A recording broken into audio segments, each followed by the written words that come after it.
Olá, amigo concurseiro, bem-vindo ao Gran Cursos Online. Vamos dar continuidade aqui à nossa discussão de primeiros socorros nos traumas, falando sobre queimaduras, né? Nós classificamos aí as queimaduras em 3 graus, né, no bloco anterior, e nós vimos que geralmente são mais graves as queimaduras de 2º e 3º graus, e mais ainda quando atinge no adulto mais de 20% do corpo e na criança e no bebê mais de 10%, ok? Então olha aqui na nossa tela, vamos saber aqui o que são as queimaduras mais graves, né? Também é mais grave quando atinge as mãos e os pés, porque chamamos de áreas nobres, tá? Chamamos de áreas nobres. O rosto, né, e a genitália. Atingiu uma dessas áreas, mesmo que não seja 20%, é grave, tá? Atingiu mais de 20% do adulto ou 10% da criança, é grave. E todas as queimaduras provocadas por choque elétrico, tá? Todas.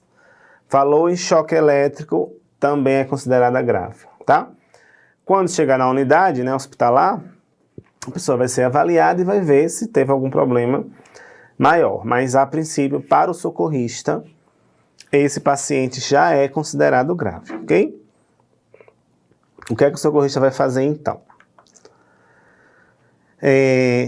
Primeiro, não coloquei aqui, mas vou colocar agora. Verificar a segurança da cena, ok? A segurança da cena. Por que é importante alertar para isso? Porque muitas vezes aquela pessoa que está prestando os primeiros socorros, ela age no impulso, né? Ela não avalia o que está ali ao redor dela. Então ela age por impulso para querer salvar a pessoa que ela está socorrendo e ela acaba se ferindo também. Então tem que ter muito cuidado. Antes de agir em qualquer situação, o socorrista precisa avaliar a cena, aquele local, a cena que a gente fala é o local, o espaço, o ambiente onde a vítima está inserida. Avaliou ali, isso tem que ser rápido, obviamente, né? Avaliou ali, é seguro para o socorrista entrar e agir? Se sim, beleza, ele vai agir. Imagine que você é bombeiro, né? O bombeiro vai, sei lá, resgatar alguém que está no incêndio, né? Dentro de uma residência. O bombeiro ele não vai agir por impulso, né? Ele vai avaliar. É um incêndio? O que é que eu tenho que usar para me proteger e conseguir salvar aquela pessoa? Ele não vai entrar no incêndio, por exemplo, sem a roupa de proteção. Então, o socorrista tem que pensar da mesma forma. Eu, socorrista, tenho condições de socorrer aquela pessoa, né? Tenho condições de dar o atendimento que ela precisa? Se eu tenho, eu vou agir. Se eu não tenho, infelizmente, não vou poder fazer nada junto à pessoa, vou só acionar o serviço de emergência, ok? Então, volta aqui na tela para a gente continuar. Então, verificar a segurança da cena é indispensável. Depois, afastar a vítima do agente causador, tá? Vamos supor que seja uma queimadura pelo fogo. Sei lá, desliga o fogo, uma panela, tira a panela dali, né? Uma fogueira, alguma coisa que seja. Afastar essa vítima, então, do agente causador. Cuidado para não se machucar também, né? E agora entra a parte mais importante que tem nos cuidados com a queimadura provocada pelo calor, tá? Resfriar. Olha a palavra. Resfriar. Essa é a palavra que está no protocolo, né? Resfriar a queimadura com o quê? Novamente a nossa amiga água corrente, né? Então, resfriar com água corrente é uma coisa muito simples, tá? Aqui, ó, na fotinho de baixo, no figurinho de baixo. Resfriar com água corrente. Beleza. Ou potável. Quando a gente fala potável, pode ser a água mineral, água do filtro, algum tipo de água potável. Por pelo menos 10 minutos. Olha o númerozinho aí. Pelo menos 10 minutos, ok? Não tenho acesso à água corrente, não tenho uma torneira, uma mangueira, um rio, sei lá, alguma coisa que tenha água corrente, não tenho um vasilhame para usar como água corrente, Ao invés de água corrente, eu vou molhar um pano, gaze ou compressa, com água fria e coloco por cima, tá? Da ferida. É uma forma também de fazer o resfriamento, tá? O que é que não deve usar e pode cair na sua prova como pegadinha, né? Não usar água gelada nem gelo, tá? Ó, nós falamos aqui que o gelo, o frio intenso, o frio intenso, foi no bloco anterior, né? Ele também provoca queimadura, tá? Então eu não devo usar gelo nem água gelada sobre uma queimadura, tá? As pessoas geralmente pensam assim, mas se foi o calor que provocou a queimadura, eu vou usar a coisa mais fria que tem para reverter. Isso não dá certo, tem que ser água fria e limpa, em temperatura ambiente mesmo, e limpa, ok? Se a área queimada for muito grande, né, mais de 20% no adulto, mais de 10% na criança, temos que ter cuidado. Precisamos resfriar? Sim, precisamos resfriar, isso é a primeira etapa, mas temos que ter cuidado para não causar a hipotermia no paciente, tá? Na vítima, ok? Tem que ter cuidado para não causar hipotermia. Então, ao mesmo tempo que eu resfrio, eu protejo essa vítima da hipotermia. Deixo ela aquecida num cobertor, né, com uma roupa apropriada e faço o resfriamento só daquela queimadura. Então tem que ter muito cuidado ao realizar resfriamento em crianças e bebês, que eles fazem a hipotermia de forma mais fácil, ok? E o que é que o socorrista não deve fazer, que são grandes mitos nos cuidados em primeiros socorros. Falou em queimadura, sempre aparece alguém com uma solução mágica, né? Uma primeira solução, passar pomadas, hidratantes, cremes, qualquer coisa desse tipo. Não é recomendado, ok? Socorrista não deve fazer isso. Passar ou aplicar talco, pior ainda, né?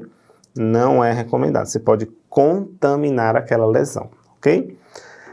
Aplicar ovo, ou clara de ovo, ou gema, também não é recomendado. Isso não faz parte dos primeiros socorros. O gelo, nós já falamos, né? Tem outras, por exemplo, tem pessoas que orientam passar creme dental, com a ideia de que ele refresca, né? Como ele tem geralmente tem mentol, né? Na sua composição, as pessoas dizem, não, passe creme dental que ajuda a refrescar. Não é para passar creme dental, ok? Pó secante, não é para passar também. Pó secante, não. Hidratante, já falei, né? Hidratante, não. Ovo, já falei, não. Manteiga, pior ainda. Então, nenhum produto. Qual é o produto que eu passo, professor? Vou voltar aqui o slide. Eu passo água. Ó. Água corrente ou potável, fria e limpa, só. Esse é o papel do socorrista, ok? Quem vai aplicar a medicação vai ser o profissional depois que fizer a avaliação, ok? Então, tudo isso aqui não é para fazer, tá? Quando falamos em queimaduras por eletricidade, nós temos alguns alertas importantes também, ó. Informações importantes nas queimaduras por eletricidade. O choque elétrico pode provocar queimaduras externas e internas, que a gente não tem ideia do que aconteceu, né? E as externas que a gente consegue ver. O choque elétrico pode ser fatal, ok? E tem muita gente que vai a óbito por causa do choque, né? Também pode levar à parada cardiorrespiratória. A corrente, aqui é um alerta muito importante, né? Quem aí estuda física, tá lembrado dos princípios da física, sabe que a corrente se propaga, inclusive entre pessoas, né?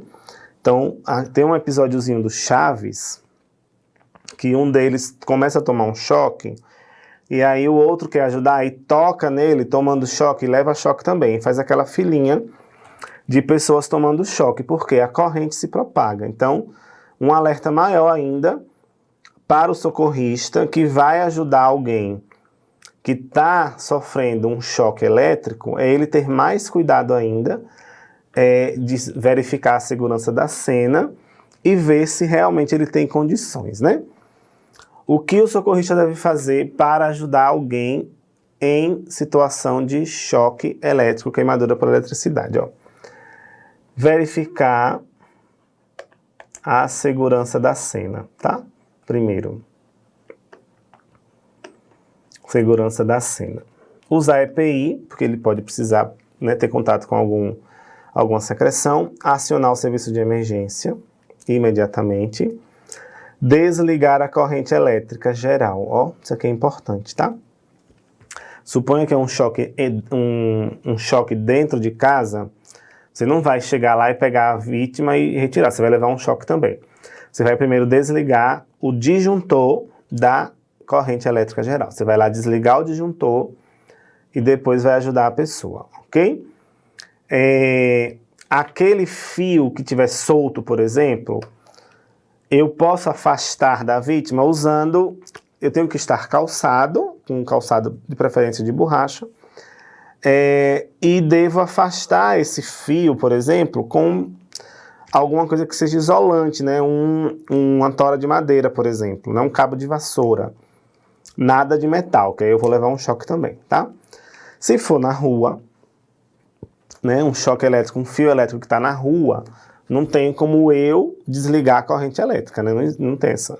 Que isso fica lá em cima no poste, né?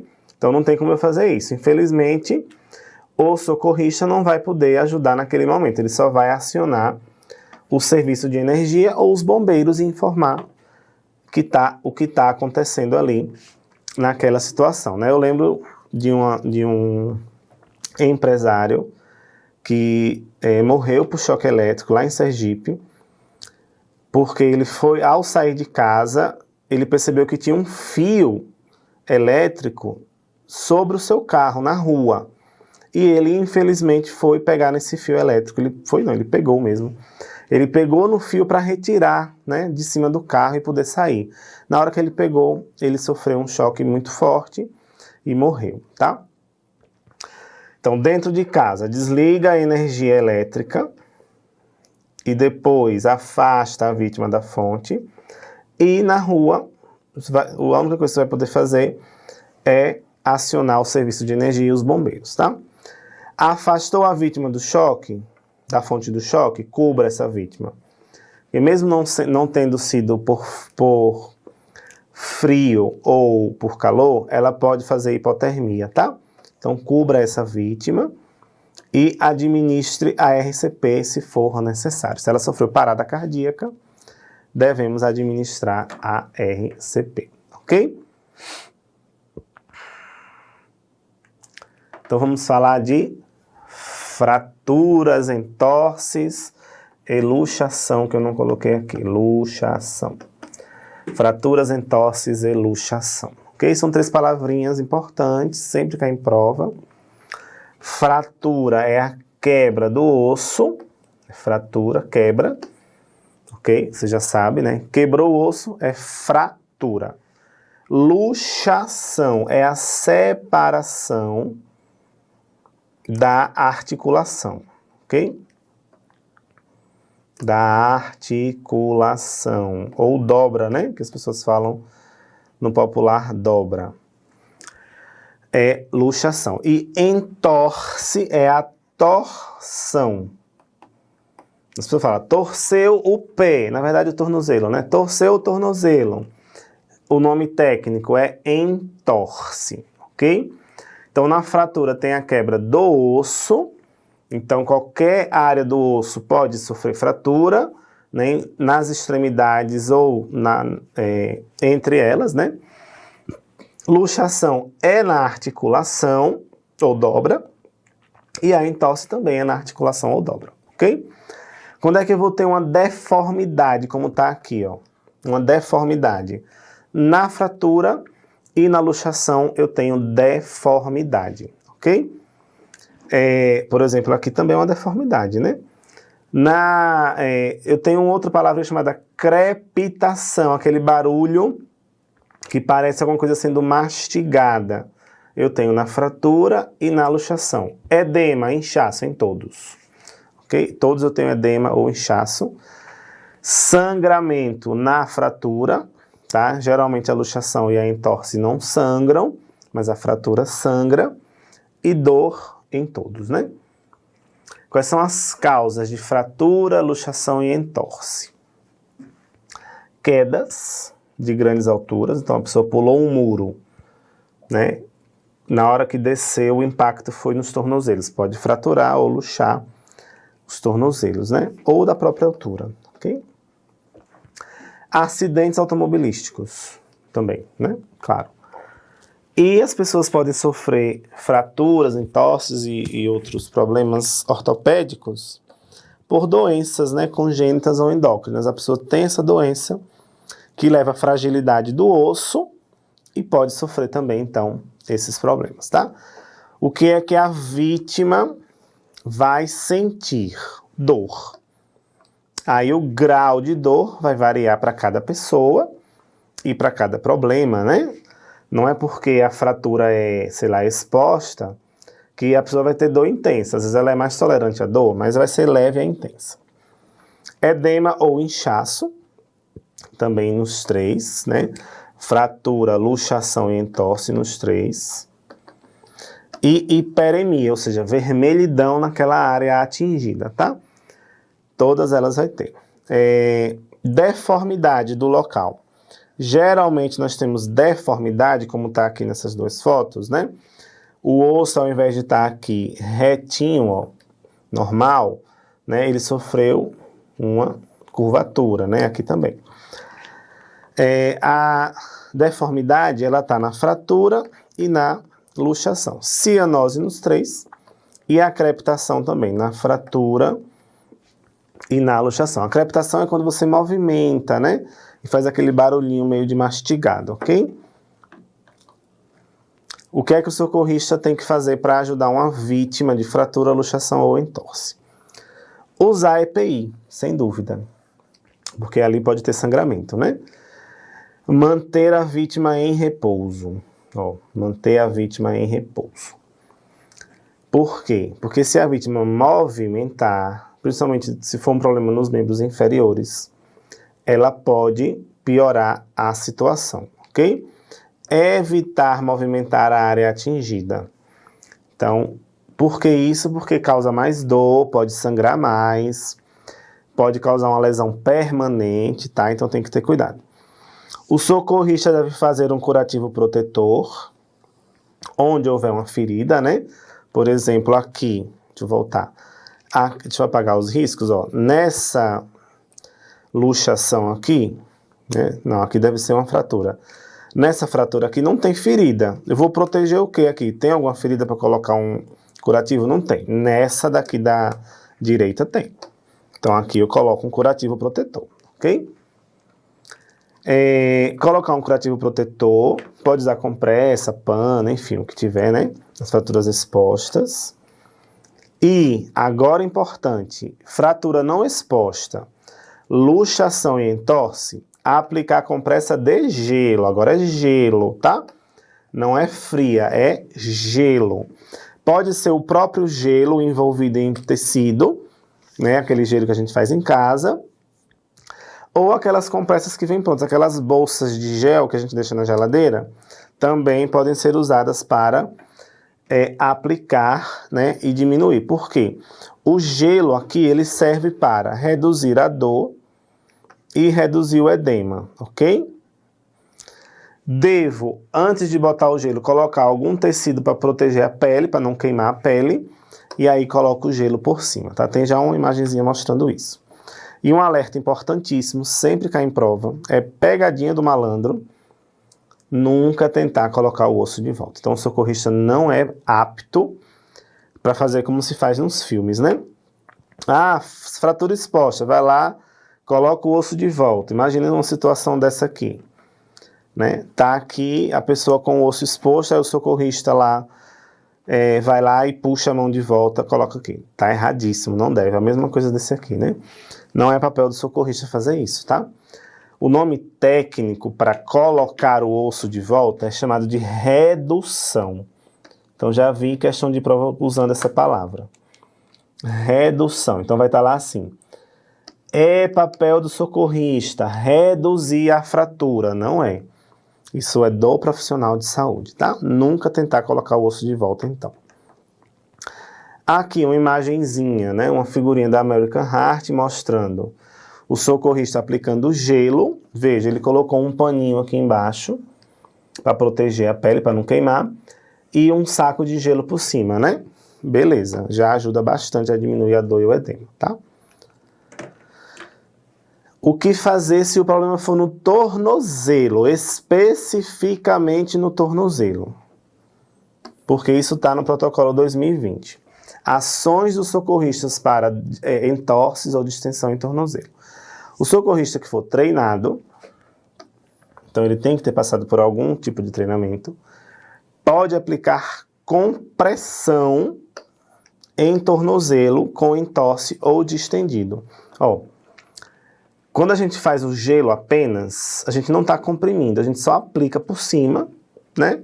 E deixa ali, e isso vai ajudar a reduzir a dor e o edema. No protocolo 2020 da American Heart, o socorrista que for treinado, ele pode aplicar, além do gelo, um aperto, né, em cima daquela região, tá? Então ele vai comprimir a área, se ele foi treinado para isso, tá? Ele vai primeiro avaliar, no treinamento ele vai identificar se foi realmente uma entorse ou distensão, ou se ali é uma fratura ou uma luxação, né? Então ele vai saber diferenciar. E se for somente uma entorse ou distensão, ele pode aplicar essa compressão. Isso ajuda muito a reduzir o edema e os danos aos tecidos, ok? O que fazer também está no protocolo 2020 para socorrer vítimas em áreas remotas, tá? Áreas remotas, ou seja, um lugar que vai demorar muito a chegar um serviço de emergência ou não vai chegar, porque a pessoa não consegue sequer fazer o contato, né? Então, se o socorrista precisa movimentar a vítima, isso aqui é novo 2020, tá? Se o socorrista precisa movimentar a vítima por estar em uma área remota, imagina aí uma montanha, uma floresta, alguma coisa que a pessoa não consegue contato com o serviço de emergência, ele deve ter mais cuidado na proteção da ferida, se houver ferida, claro, mais cuidado ainda, e mais cuidado na imobilização daquele local atingido, tá?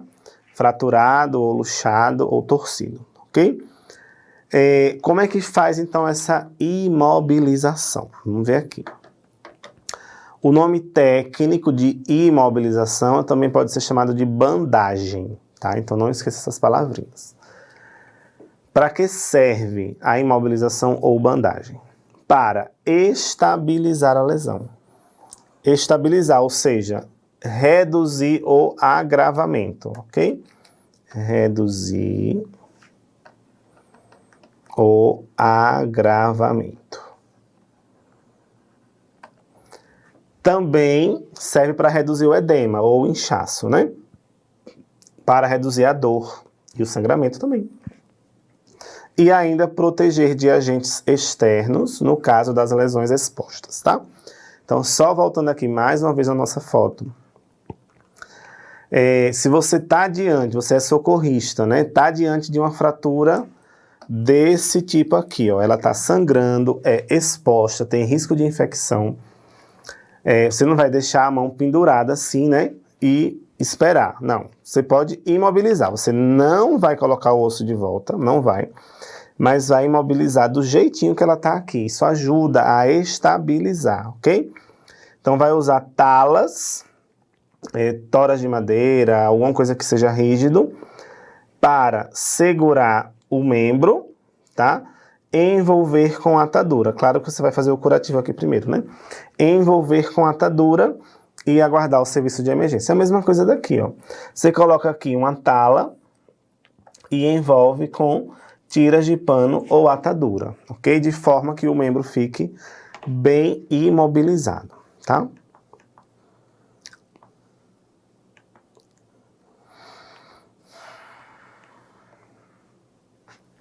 Antes de imobilizar, então, se houver uma ferida, fazer a hemostasia, né? Como a gente mostrou agora. Novamente o alerta, nunca tentar colocar o osso de volta, não é papel de socorrista. E aí, para fazer a tala de imobilização, existem talas próprias, prontas. Não tem, faz o improvisado, né? Usar algum material rígido, plano, largo o suficiente para, e grande o suficiente para imobilizar aquela região, né? De preferência, uma articulação antes e uma depois da área atingida. Colocou esse material rígido, né, no membro atingido. Usa, então, agora uma atadura ou gaze para envolver esse material no membro, deixando bem firme com uma leve compressão. E aciona o serviço de emergência, ok? Aqui nós temos vários exemplos de como fazer imobilização de membros. Ó. Do lado esquerdo aqui, uma imobilização de braço, né? Braço é a parte superior e o outro é antebraço. Mobilização de braço. Então, o socorrista pegou 2 ripinhas de madeira, ó, botou uma dentro e uma fora e envolveu o tórax, ó. Perfeito, envolveu o tórax, tá? E ainda, para não deixar o antebraço pendurado, ele colocou uma tipóia. Tipóia. Do antebraço, ele pegou uma tora de madeira de um lado, do outro, envolveu, né, e depois colocou também uma tipóia, né, segurando o antebraço, ok? Veja que essa tipóia aqui é mais larguinha, né, ela pegou toda a extensão, para não pegar só uma área e não torcer de novo. Numa perna, veja que a tora de madeira tem que ser maior, claro, porque o membro é maior, e aí envolveu também com tiras de madeira. Existem as talas prontas, né, que se pode usar também, aquelas talas em EVA, que elas são moldáveis, usa do mesmo jeito, envolve com atadura ou tiras de pano, tá? O que eu poderia usar de improvisação? Por exemplo, tábuas de carne eu posso usar, né? Posso cortar e usar, posso usar colheres de pau, posso usar aqueles estojos de madeira que tem a tampinha, posso usar aquela tampinha, posso usar pranchetas, né? Qualquer coisa que seja rígida, papelão dobrado, jornal dobrado. Então tem várias opções aí para eu usar. Aqui nós temos alguns exemplos, ó. Essa fotinho aqui é da American Heart, a foto não, figura, né? É da American Heart, tá? Essa aqui é da American Heart. Aqui o socorrista pegou revistas dobradas e envolveu com tiras de pano. Foi o que ele achou mais fácil naquele momento. Beleza. Imobilizou. O dedo, ó, um dedo fraturado. Pegou o palito de picolé, ó. Palito de picolé. Quebrou no meio, fez uma talinha e colocou ali, ok? Essas são as talas profissionais que a gente fala, né? São as talas moldáveis, ó, em EVA. Elas têm vários tamanhos. Elas se adaptam ao corpo, né? Elas têm um ferro interno moldável que faz com que a gente consiga adaptar bastante ao corpo, ok? E aí a gente usaria o tamanho que fosse necessário. E aqui a última foto do lado direito, uma coisa bem improvisada, mas que faz efeito. Alguém pegou um papelão, poderia até ser mais grosso, né, dobrado 2 vezes. Pegou um papelão, dobrou, adaptou ao membro e envolveu aqui, ó. Aqui tá com fita adesiva, não é o melhor, não, mas se só tinha isso, foi o que fez, né? Poderia ter colocado tiras de pano aqui, né, se não tivesse a atadura, ok? Mas fez e resolveu o problema, né? Então, são opções que a gente pode utilizar, ok? Então, vamos dar aqui mais um intervalinho nesse bloco e a gente volta no bloco seguinte para finalizar o tema traumas. Até já!